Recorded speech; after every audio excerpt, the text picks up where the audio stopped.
Myself Rajalakshmi Esrai from Vidyalakshmi First Grade College, Savanur. Now I am taking financial accounting of 5th sem. So valuation of shares. We already solved one problem. We can see the second problem. So this is the balance sheet is given. Then adjustment is given like this. Net profit after taxation for the 3 years is 69,000, 91,500 and 98,000 respectively. It is the practice of the company to keep 20% of profit after taxation to the reserve. So we have to keep 20% profit to reserve. So 20% is reserve. Then next one is the average yield in this type of business is 15% on capital employed.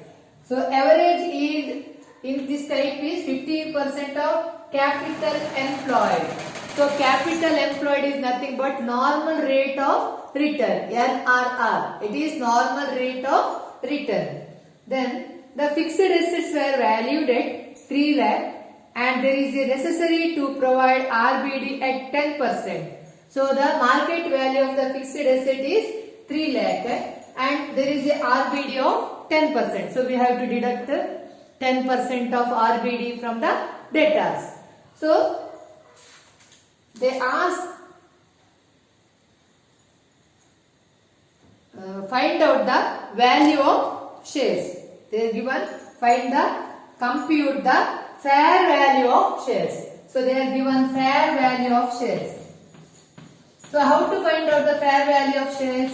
So the formula for finding the fair value of shares is intrinsic value of shares plus yield value of shares divided by 2. So how we can find out the fair value of the shares?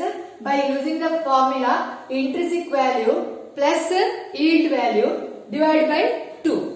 So we have to calculate the value of shares under intrinsic value method and also yield value method. So ಇಲ್ಲಿ ಕೇಳಿದ್ದು fair value method ಅಂತ ಕೇಳಿದ್ದಾರೆ shares value find out ಮಾಡಲಿಕ್ಕೆ.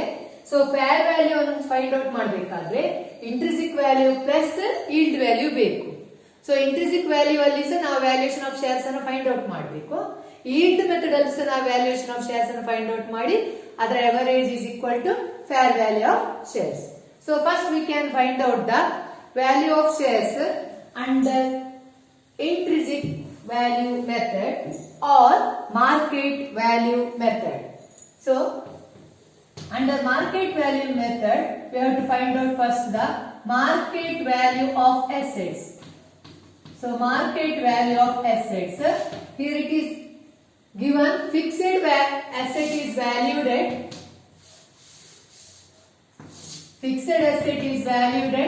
3 lakh 10,000 and other assets market value is same as book value. If the market value of any asset is not given means we have to assume that the other assets are valued at their book value. So only fixed asset is given 3 lakh 10, then RBD is given 10% and the remaining assets are valued at their book value. So here fixed asset is over. Then we have to see the stock. It is not given the book, not given the market value. So assume it is a book value. So stock is 3 lakh 10,000. Next is fixed asset is 3 lakh. Then stock is 3 lakh 10.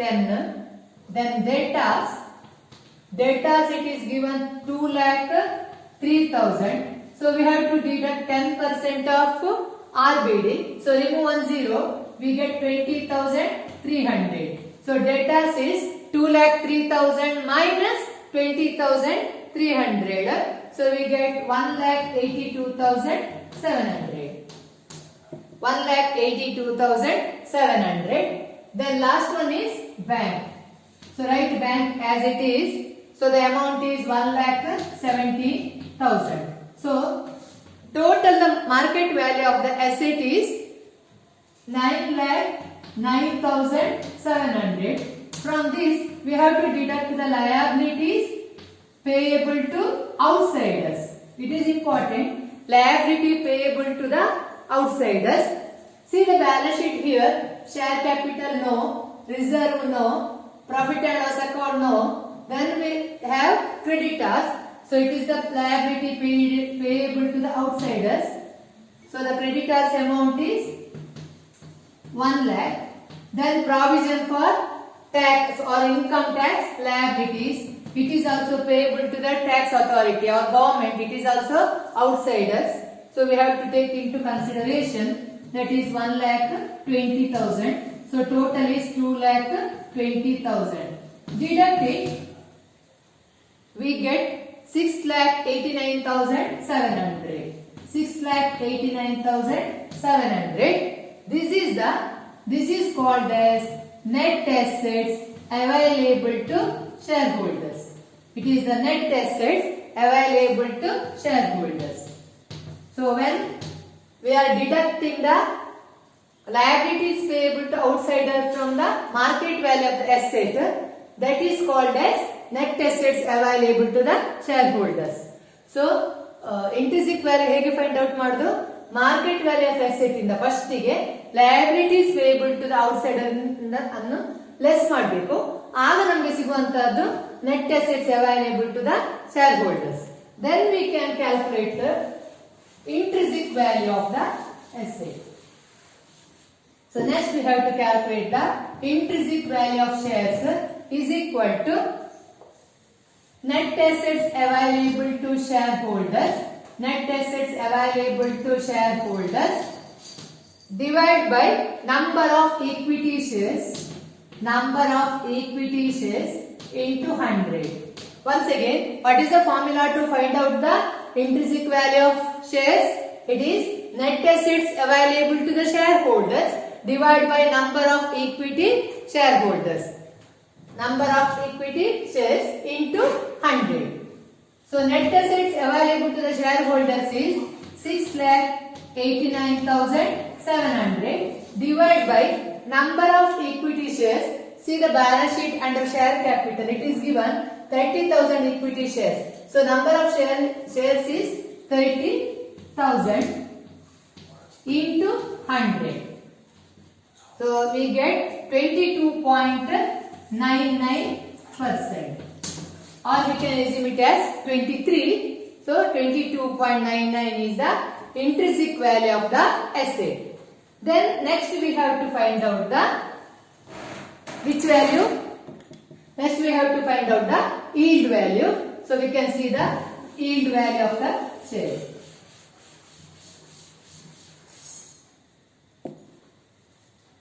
So under yield value is equal to ERR,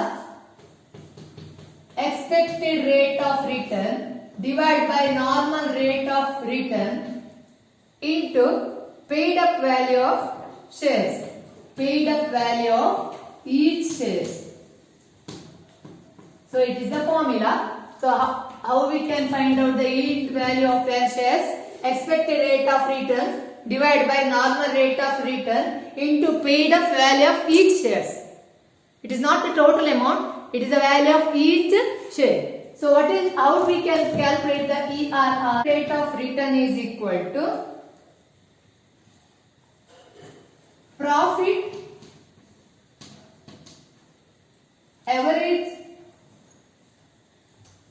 average profit. So first we have to calculate the average profit. Average profit is given. So average profit is net profit is 69,000 plus 91,500 plus 98,000 divided by 3. So average means number of year is 3 given. So we get 86,167. 86,167. And it is given from this amount we have to transfer 20% to reserve. So from this average profit we have to transfer 20% of profit to the reserve. So less reserve 20% of which amount? 86,167. So we get 17,233. 17,233. Then we get 68,934. 68,934. It is the profit available to shareholders. So it is the profit available to shareholders. Once again, how to calculate the profit available to shareholders? As a rule, it is the average profit less tax less reserve. But in this problem, tax is not given, so we have to deduct only here reserve. So as a rule, ಹೇಗೆ find out ಮಾಡೋದು? Profit available to shareholders ಅನ್ನು our average profit less tax less reserve. But in this problem, tax is not given, so we have to deduct only the reserve. So it is given reserve 20% from this average profit less 20% of reserve. So we get 17,233. Then we are getting one amount. It is called as profit available to shareholders. Now we can calculate the ERR. After calculating, we already calculated profit available to shareholders. Now we have to calculate the ERR. ERR, that is expected rate of return, is equal to profit available to shareholders divided by number of equity share into 100. So we already calculated profit available to shareholders. It is 68,934 divided by number of equity shares. We have to see the balance sheet, liability side under share capital. It is given 30,000 equity shares of rupees 10 each. So number of equity share is 30,000. So it is not the amount of equity shares. Remember, it is only the number of equity shares. So number of equity shares is 30,000 into 100. So we get 22.98. 22.98%. 22.98. So yield value, now we can easily calculate the yield value of shares. Yield value of share is equal to expected rate of return divided by normal rate of return into 100.